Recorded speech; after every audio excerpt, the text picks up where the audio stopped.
Percy and the Signal. Percy is a little green tank engine who works in the yard at the big station. He is a funny little engine and loves playing jokes. These jokes sometimes get him into trouble. "Beep, beep," he whistled one morning. "Hurry up, Gordon, the train's ready." Gordon thought he was late and came puffing out. "Ha ha," laughed Percy and showed him a train of dirty coal trucks. Gordon didn't go back to the shed. He stayed on a siding, thinking how to pay Percy out. "Stay in the shed today," squeaked Percy to James. "The Fat Controller will come and see you." James was a conceited engine.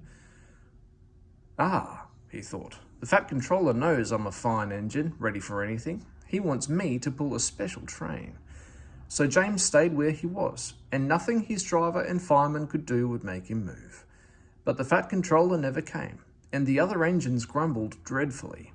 They had to do James' work as well as their own. At last an inspector came. "Show a wheel, James," he said crossly. "You can't stay here all day." "The Fat Controller told me to stay here," answered James sulkily. "He sent me a message this morning." "He did not," retorted the inspector. "How could he? He's away for a week." "Oh," said James. "Oh," and he came quickly out of the shed. "Where's Percy?"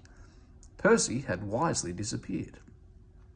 When the Fat Controller came back, he did see James, and Percy too. Both engines wished he hadn't.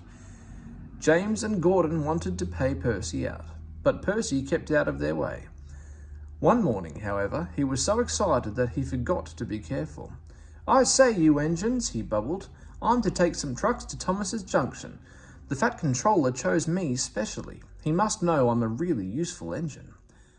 "More likely he wants you out of the way," grunted James. But Gordon gave James a wink like this. "Ah, yes," said James, "just so. You were saying, Gordon?"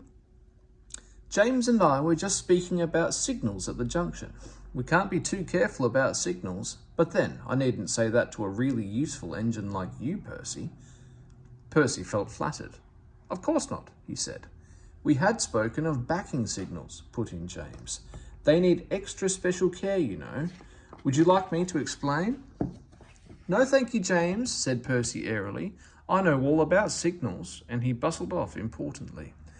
James and Gordon solemnly exchanged winks.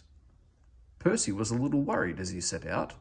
"I wonder what backing signals are," he thought. "Never mind, I'll manage. I know all about signals." He puffed crossly to his trucks and felt better. He saw a signal just outside the station. "Bother," he said, "it's at danger." "Oh, oh, oh," screamed the trucks as they bumped into each other.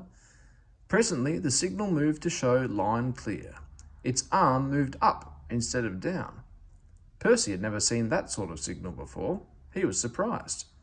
Down means go, he thought, and up means stop. So upper still must mean go back.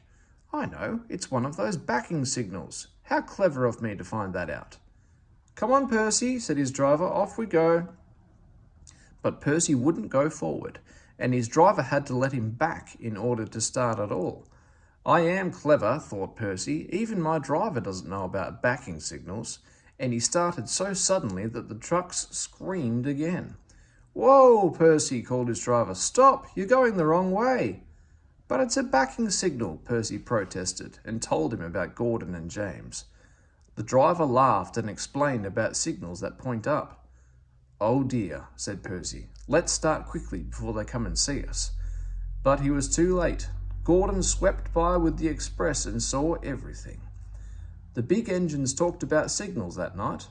They thought the subject was funny. They laughed a lot. Percy thought they were being very silly.